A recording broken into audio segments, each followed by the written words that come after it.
With Steam Tower Defense Fest in full swing, we have a ton of demos ready to go for people to go and test out. And well, one of the ones that stood out for me was this one, Temporal Titans. So I want to run through the first mission and show you guys what it's all about and see if it might tempt you into just trying it yourself. There is about 3 missions in the demo and I've already fully played it through once. And I've really enjoyed it despite its somewhat pixel art or low-tech style graphics. So let's jump in and I'll show you what I mean. As you can see here, it doesn't quite have the pixelized look that the menu has. So it somewhat feels like the game doesn't quite have a grasp on the style that it's going for. But let that not distract from the gameplay itself. Right, we have our salvage team in position and we have to just do a little mini tutorial of moving around and zooming in and out.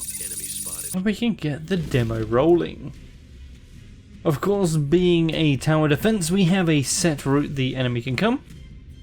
And we will have positions to put our turrets.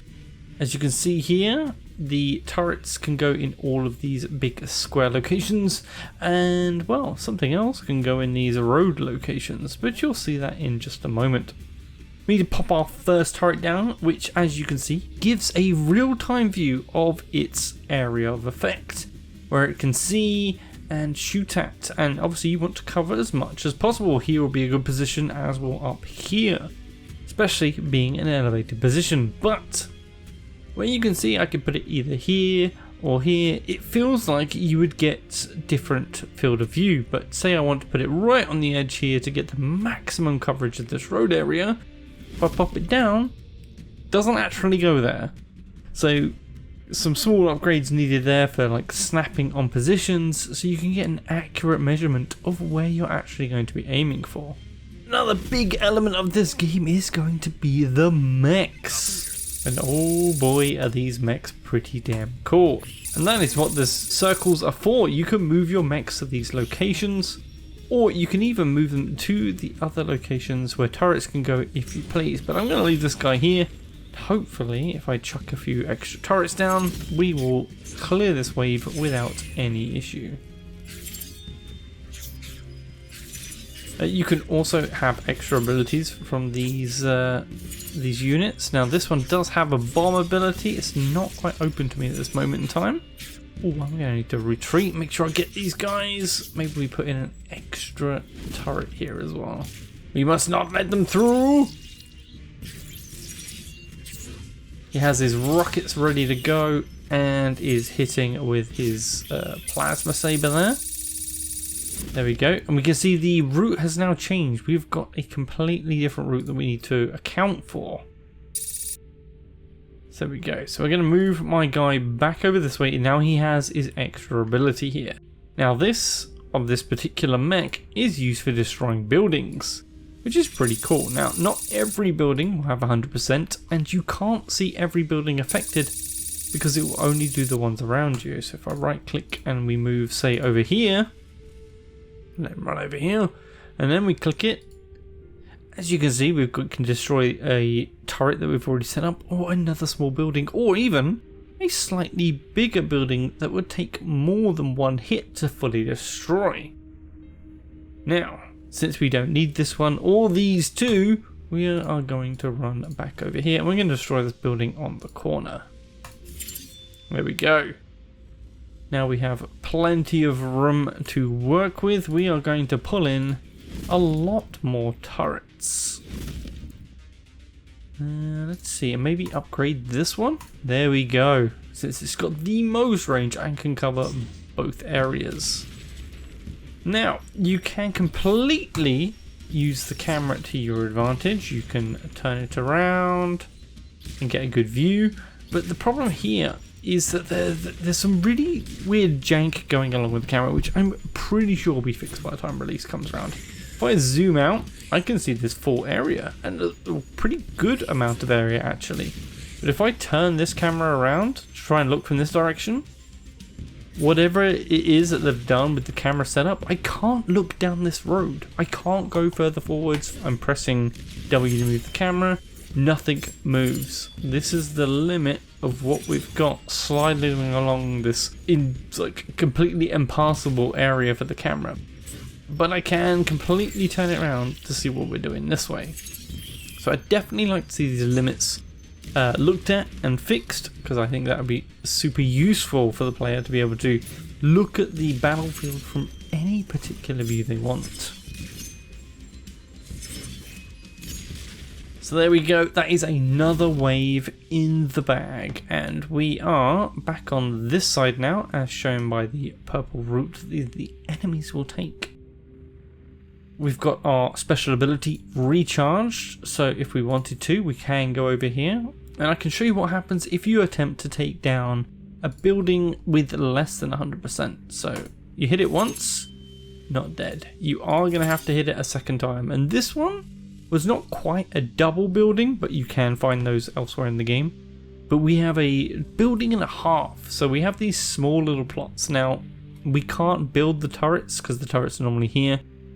Can't build the turrets that go into these positions, but they do come in the next couple of missions, so you don't worry about that, and I'll leave that for you to figure out by yourself, because I don't want to play the entire thing for you, because you'll miss out.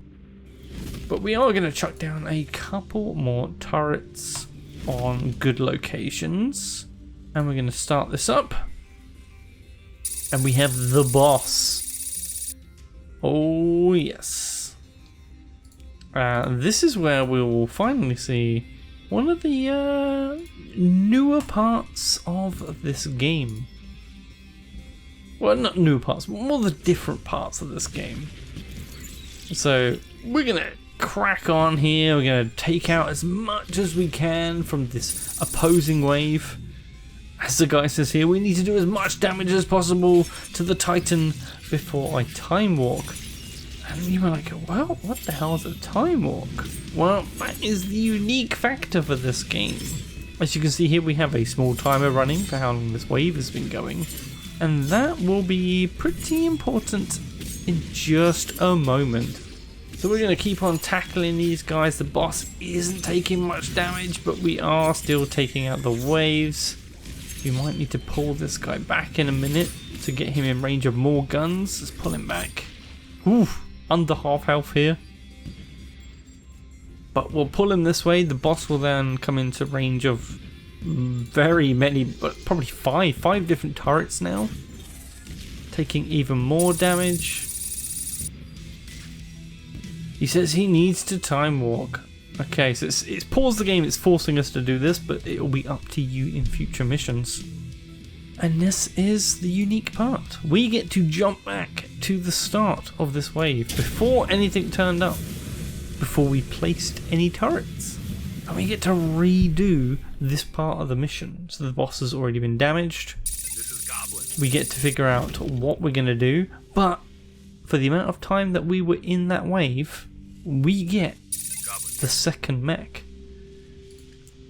So this is our mech, and we'll pop him over here, and we'll bring this guy, and we'll pop him over here as well. So we've come back in time now, where we were before the mission, and obviously we had full health, which is this guy, and he will have as much time as we had in that mission before he has to time travel back to become this guy that has turned up now.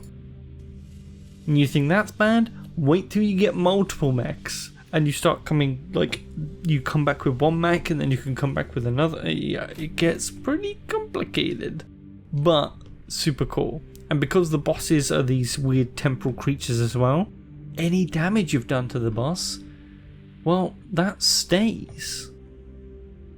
So yeah, we're going to keep him there. We're going to chuck another autocannon there. We're going to update that one like we did before.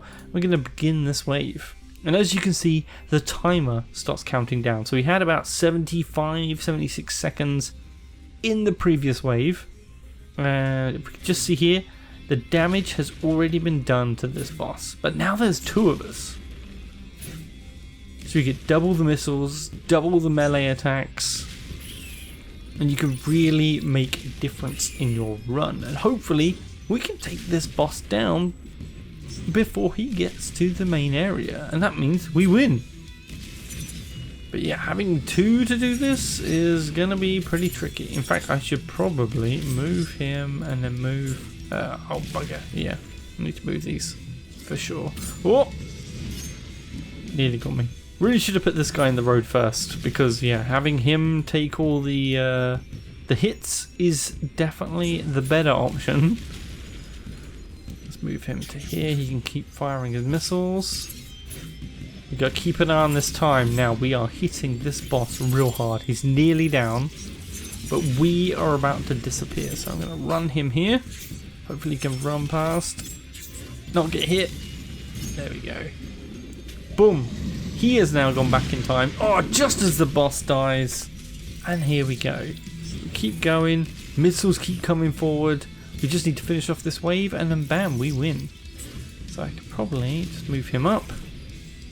These guys will get taken out by the cannons. There we go. He just needs to hit one more. Go on. Yeah, there we go. Jobs are good and we win. Now here's the thing. Now we've obviously been the first mission. This is kind of a given. They've given us a couple of extra mechs. We've got grenade launcher. We've got new pilots. We've got new weapons. So we will go to the ship and we will see what we've got. And here's the weird thing I was telling you about the graphics, right? The environment looks really cool. The levels we were playing look really cool. And then you've got this weird, like low quality pixel art texture style on the mechs. And for me, it doesn't work. It doesn't fit with the rest of the game that's been made here. And yeah, I don't know. I kind of want to see more. Like they could totally make this texture look amazing and the model looks super cool.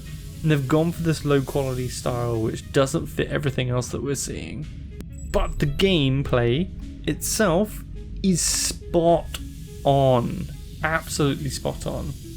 It's exactly what I want from a really small tower defense game. And I really think you guys should give it a try. It's really cool. So you can customize each of these mechs. So we'll start with the current one. We've just been using this guy.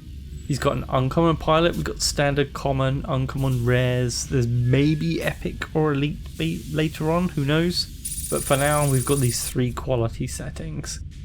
And you can change these guys as you see fit. You've got jump jets that you can use as well. These other mechs already come with the jump jets. We've got auto cannons, like what we were spawning in as the defense cannons. And there's an uncommon Mark II version of this that does less damage but shoots faster at the same range, which is super cool. So you've got like a trade-off there.